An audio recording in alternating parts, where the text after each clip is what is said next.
Olá pessoal, meu nome é Gleison Capistrano, sou doutorando em ensino pela Rede Nordeste de Ensino Renoem, Polo IFCE, em parceria entre o Centro de Referência em Educação à Distância, o CREAD, e o Grupo de Pesquisa em Inovação de Recursos Didáticos, Produtos Educacionais e Tecnológicos, o GREPET.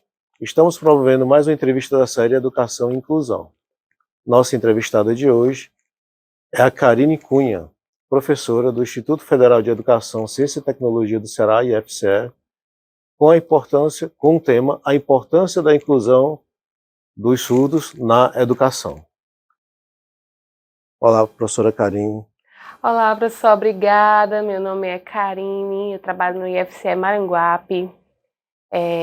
Com relação a Libras, eu sou professora, né? E eu tenho um pouco da minha história para contar, que eu perdi a minha audição quando eu era criança, né? E meus pais estavam preocupados por não saber como acompanhar a minha vida.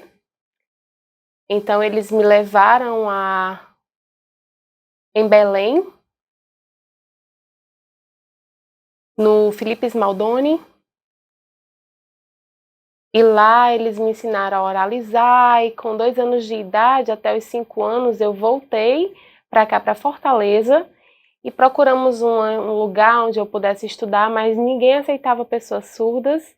Então a minha mãe foi à luta, buscou, tentou, me acompanhou em algumas escolas, e minha mãe também era professora, né? Então ela foi no colégio Geni Gomes, esse é o sinal da escola, e lá eles conseguiram me aceitar. Eu não sabia, né, de nada, e eu já conheci o Felipe Smaldoni aqui de Fortaleza, e sabia que lá existia o oralismo e tal, mas não existia Libras nas escolas, e eu tinha vergonha de oralizar, e dentro do ensino fundamental, eu consegui um pouco de inclusão nas escolas particulares, mas não tinha intérprete, né? Existiam os meus amigos que me acompanhavam no ensino, e no ensino médio eu também estive na escola particular, consegui passar no vestibular, mas assim, não tinha tanto interesse,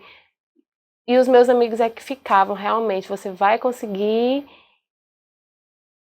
E eu fui para a Unice, para a área de informática, né? Mas eu não tinha nenhum interesse. Meu pai era que dizia: eu preciso estudar, preciso fazer uma faculdade, vai lá, faz uma faculdade de informática. E eu fui, fiz, passei, me formei, comecei a trabalhar no FIEC, né? Um sistema particular, como agente administrativo. E também na área da saúde, né, preenchendo formulários. Lá eles trabalham com tecnologia, com informática, mas não existia uma comunicação dentro da empresa. O meu foco era realmente só trabalho, trabalho, e não tinha informações, né, dentro da empresa. E então alguns colegas da comunidade surda me convidaram para fazer Letras Libras, e eu senti interesse naquele momento de fazer um vestibular para Letras Libras, e passei, estudei bastante, e estudei 4 anos, me formei em 2010 em Letras Libras, e fui tentar outros caminhos, e um dos caminhos foi concurso. Então eu tentei 4 vezes um concurso na UFC, não conseguia passar. Meu esposo ficava me incentivando: vai, faz um concurso, tenta o concurso do IFCE. O primeiro concurso do IFCE, acho que em 2014, que teve a oportunidade, e eu vi a inscrição naquele momento, e tinha Libras, e tinha poucas vagas, e tinha muitas pessoas concorrendo. Então eu fiquei tão preocupada: como é que eu vou fazer? Só temos 4 vagas para essa função. Mas eu pensei positivo e passei em primeiro lugar. E passei também várias disciplinas daquele concurso. Eu tirei notas boas, né? Então eu consegui passar em primeiro lugar e foquei realmente em ser professora de Libras. Então, e hoje eu sou professora de alunos ouvintes, e já trabalho há 9 anos ensinando Libras. passei primeiro no concurso para o Polo de Limoeiro e depois consegui vir para o IFCE. E já fazem 9 anos que eu estou nessa função e é prazerosa. Muito Parabéns. obrigada. Fico muito feliz com a sua história de superação. Fico querendo, né, eu fico agradecido de ter a sua presença aqui conosco, para poder divulgar o tema, né, e a temática, a educação, inclusão e os surdos.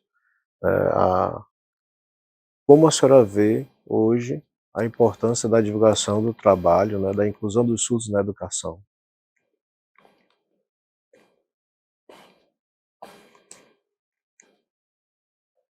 Bem, eu percebo que, de fato, é necessária a inclusão, né? Mas a comunicação sempre foi uma dificuldade. Para mim, por exemplo, eu não tinha intérprete no início da minha formação. Lá em 2002, dia 24 de abril de 2002, foi que iniciou a importância realmente da legislação com relação a Libras. Então, existiam sim alguns intérpretes, mas era algo bem simples. Então, a partir de 2002, nós vimos que eles foram se capacitando, aprendendo. A comunidade surda foi tendo contato com esses intérpretes e eles foram se tornando cada vez mais fluentes a partir da lei de Libras de 2002. E as pessoas foram vendo a necessidade também de fazer uma licenciatura nessa área. E é importante entender isso, que a Libras é a comunicação dos surdos. Como a senhora vê hoje o trabalho, né, das instituições para que esta inclusão ocorra, desde o seu trabalho inicial nas empresas particulares, como a senhora falou, até hoje aqui no IFCE? Como a senhora poderia sugerir ações, projetos? Bem, assim, eu já trabalhei, né, no FIEC e era sistema particular, então tínhamos eu e outro colega, e o chefe sabia um pouco de Libras e a gente conseguia contratar surdos por isso, mas assim, o surdo não conseguia crescer.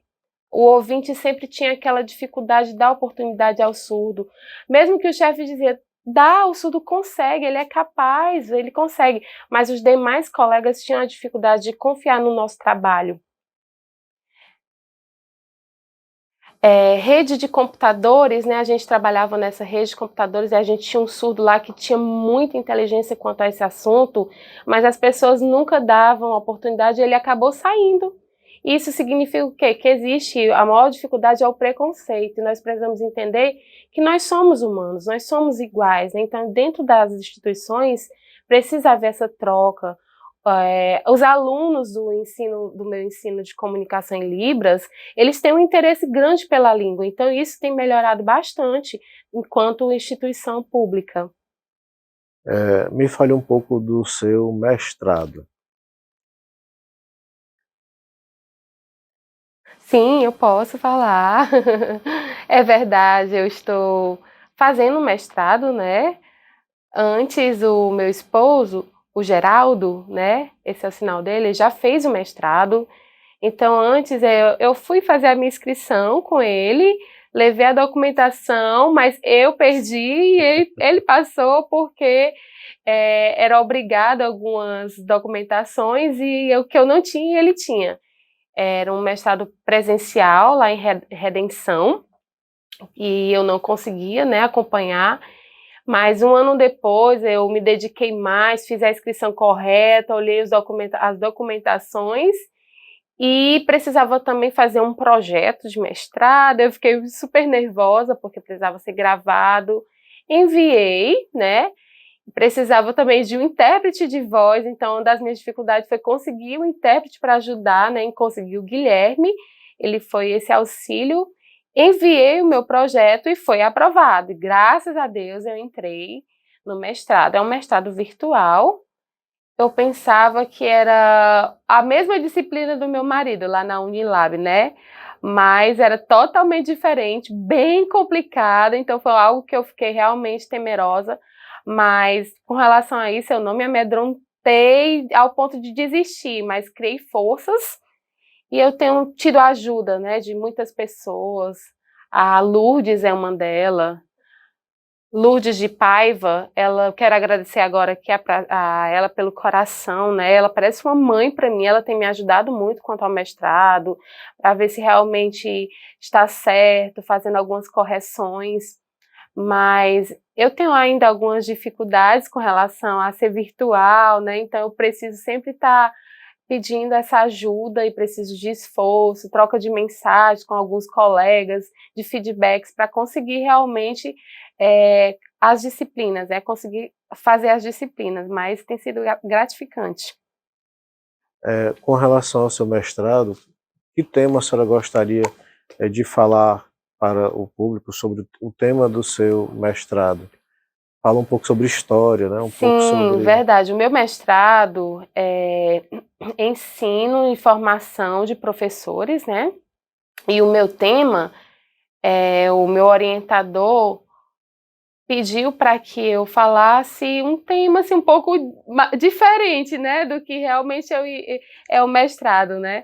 Mas foi assim, foi desafiador. Ela ficou, como é que eu vou tratar de um tema que realmente eu nem entendo tanto? Ele, não, mas esse tema é muito importante, a autobiografia e narração de uma vida.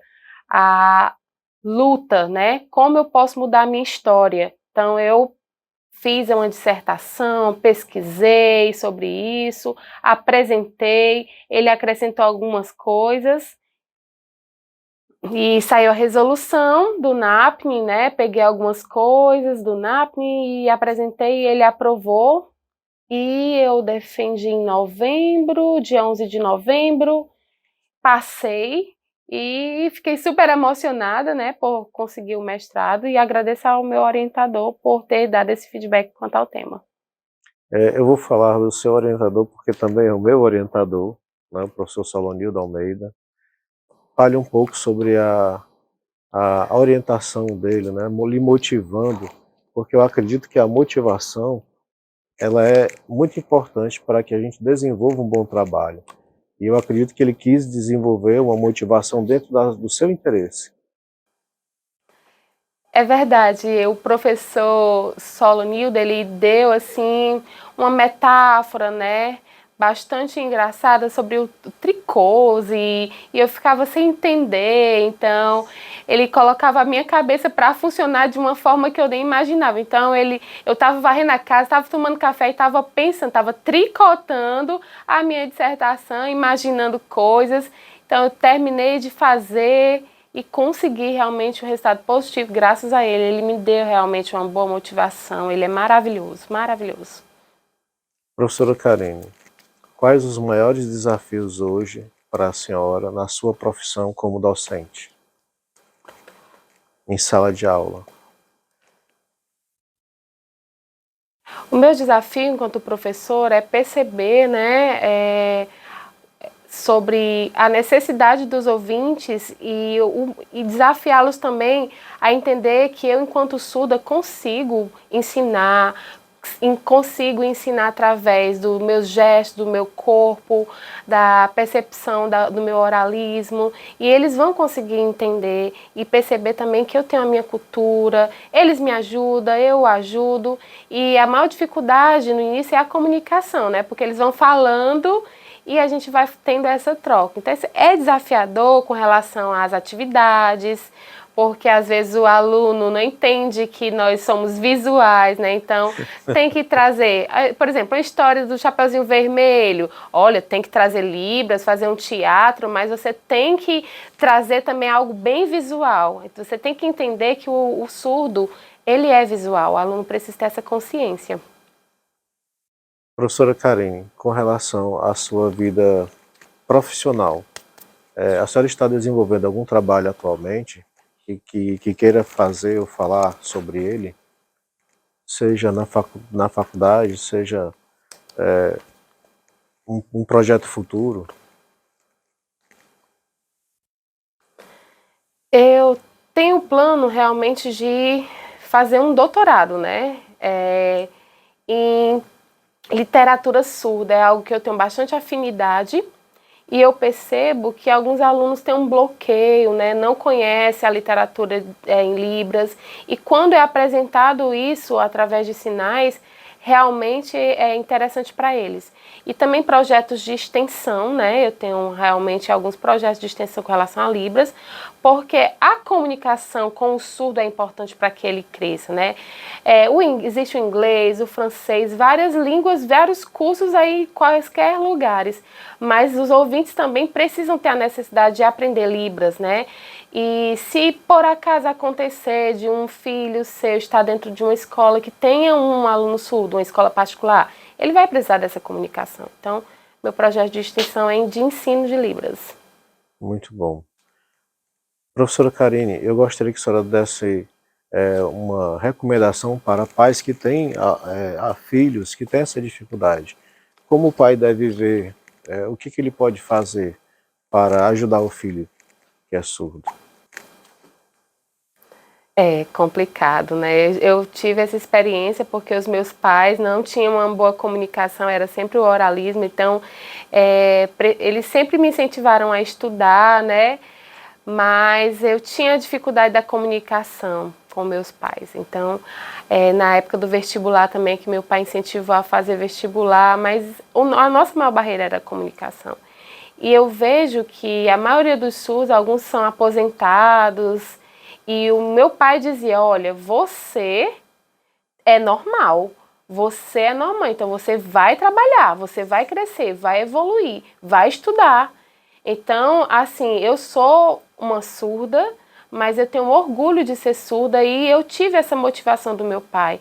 Então, eu vejo também alguns alunos no interior, né, alguns surdos, que eu quero deixar aqui de recado que eles precisam estudar. Preciso estudar. O foco é estudar para conseguir um trabalho. Então, isso vai nos dar orgulho de sermos iguais. Então, o meu sonho é que eles vejam isso e o estudo como uma oportunidade. Professora Karine, as oportunidades hoje no IFCE, no mercado, a senhora vê boas perspectivas no mercado local de Fortaleza, no Brasil como um todo, dentro do IFCE? Quais as perspectivas para os surdos hoje? Sim, o surdo ele é capaz, né? Então vai depender dele também, né? Conseguir trabalhos. Então ele precisa ter um esforço, ele precisa tentar estágio, ele precisa estudar, ele precisa tentar evoluir enquanto pessoa. Porque eu conheço vários surdos doutores no Brasil inteiro, já formados doutores que têm crescido. Eu também quero ser uma doutora no futuro, né? Então vocês que estão agora iniciando, vocês surdos, vocês são capazes. Observem a minha vida, vejam, né? Às vezes a minha filha diz assim, como você conseguiu, né? Tem dificuldade de aprender e tal. Não, eu não tenho, eu sou surda e você também. Um dia vai ser como eu. Então, você precisa continuar aprendendo Libras, precisa ter contato com pessoas surdas e ouvintes. Esse é o meu conselho, que nós somos iguais e nós conseguimos aprender. Professora Karine, uma curiosidade pessoal minha, a senhora, no seu cotidiano, tem mais contato com pessoas ouvintes, surdas? Como é esse contato na sua vida diária, na sua vida comum, na sua vida familiar? Muito bom, boa pergunta. Bem, eu sou casada com um surdo, tenho uma filha ouvinte e como minha história, né? Eu moro, antigamente que eu era solteira, eu precisava muito de ajuda. Depois que eu casei e tive filho, eu precisava também procurar na internet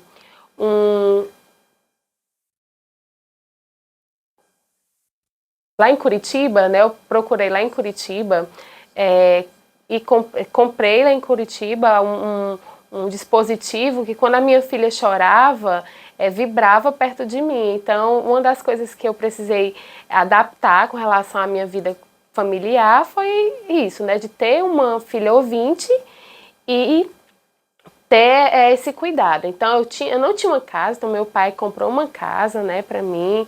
E aí, o que aconteceu? quando o Covid veio, eu tive também que ficar em casa e comecei a comunicação com a minha filha. Minha filha é muito inteligente, né? Todo mundo fala, todos os professores falam que ela é muito inteligente, sabe muito bem português, história, inglês, libras, tudo, ela sabe tudo. Então, nosso convívio é muito bom.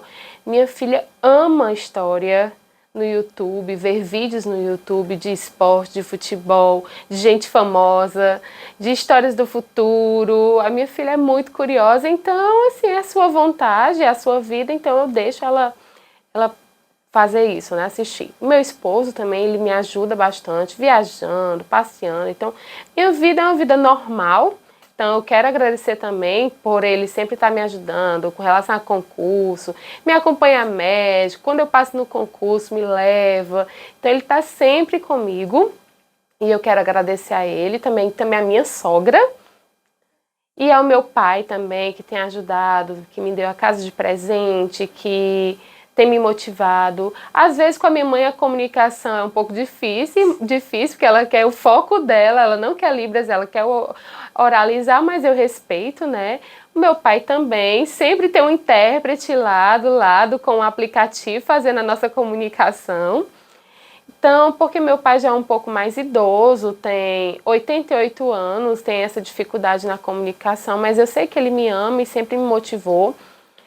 Sempre quando eu passo em alguma coisa, formação, e também quando eu tenho algum problema familiar para pagamento, alguma coisa desse tipo, ele vai me aconselhando. Então eu tenho uma vida normal, como qualquer outra pessoa. Professora Karine, muito obrigado.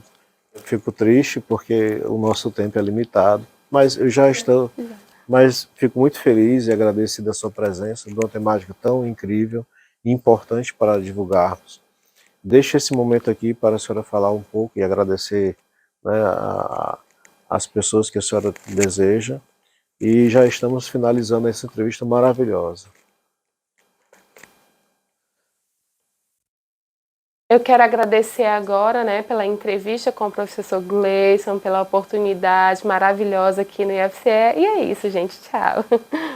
Pessoal, eu agradeço a todos mais essa entrevista que para mim foi muito importante, e até o nosso próximo episódio com a série Educação e Inclusão. Muito obrigado.